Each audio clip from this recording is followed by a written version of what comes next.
আমাৰ চাওক এইটো মুছলপুৰ জিলা মাত্ৰ নহয়, আমাৰ গোটেই BTCত 10টা আমাৰ যি জিলা আছে সেই 10টা জিলাতে আমি আশীৰ্বাদ ৰেলী আমি যাত্ৰা কৰিছোঁ।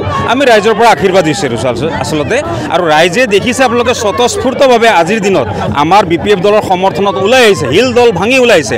আমি কোনো ৰাইজক ইয়াত প্ৰলোভন দি কেনে মাতা নাই, আমি কোনো ধৰণৰ স্কিম দিম বুলি মাতা নাই, আমাৰ কোনো ধৰণৰ প্ৰলোভন নাই। তৎসত্ত্বেও এনেকুৱা হাজাৰ হাজাৰ মানুহৰ যিটো সমাগম এইটোৱে সূচায় যে অনাগত দিনত যিটো ছেপ্টেম্বৰ মাহত হ'বলগীয়া যিটো BTC নিৰ্বাচন আছে সেইটো নিৰ্বাচনত এইবাৰ হাগ্ৰামা মহিলাৰ বিজয়, আৰু তেখেতে অনাগত দিনত BTCৰ চিফ হিচাপে ইয়াত কাৰ্যভাৰ গ্ৰহণ কৰিব।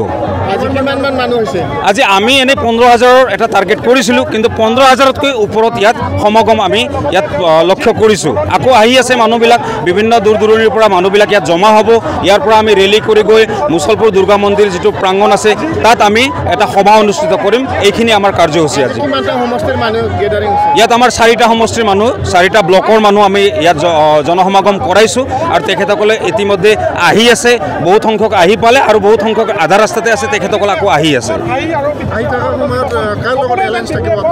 নাই, এলায়েন্সটোতো আমি অকলে খেলিম বুলি আগৰ পৰা কৈ আছোঁ। চাওক, এতিয়ালৈকে আমি অকলে এটা সিদ্ধান্তত আমি অটল হৈ আছোঁ যে BPFে অকলে চৰকাৰ গঠন কৰিব এইবাৰ। আপোনালোকৰ শ্লোগানটো কি? আমাৰ শ্লোগান কি? শান্তি, উন্নয়ন, প্ৰগতি, এইটোৱে আমাৰ শ্লোগান। অনাগত দিনত আমাৰ যিমানবিলাক নিবনুৱা যুৱক যুৱতীসকলক আছে তেখেতসকলক বিভিন্ন পদ্ধতিৰে আমি কৰ্মসংস্থাপন দিয়াৰ বাবে আমি ইতিমধ্যে কিছুমান স্কিম ঘোষণা কৰিছোঁ। 100 কোটি টকাৰ আমি যিটো বছৰি স্কিম আছে সেইবিলাক ঘোষণা কৰিছোঁ। আই মাতৃসকলৰ কাৰণে আমাৰ স্কিমবিলাক আছে, আমাৰ বৃদ্ধসকলৰ কাৰণে স্কিম আছে, আৰু মূল এটাই হ'ল, প্ৰথম লক্ষ্যটো হ'ল আমাৰ এইটো আমাৰ গেৰেণ্টি, সেইটো হ'ল মাটিৰ পট্টা। যিমানবিলাক জনগোষ্ঠী ইয়াত বসবাস কৰি আছে BTC অঞ্চলত তেখেতসকলক আমাৰ মাটিৰ পট্টা প্ৰদানটোৱে আমাৰ 1 নম্বৰ গেৰেণ্টি। আমি সৰ্বাধিক আসন আমিয়ে পাম। ইয়াত আমাৰ যিটো চৰকাৰ বনাবৰ বাবে যিটো সংখ্যা লাগে তাতকৈ অধিক সংখ্যা আমি পাবলৈ গৈ আছোঁ।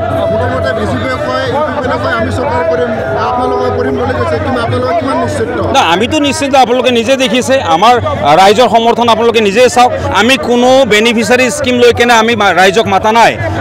অইন দলসকলে কি কৰিছে, তেখেতসকলে সভা সমিতি পাতিছে, কিন্তু তাত বেনিফিচিয়াৰী স্কিম বুলি মাতিছে তেখেতসকলে।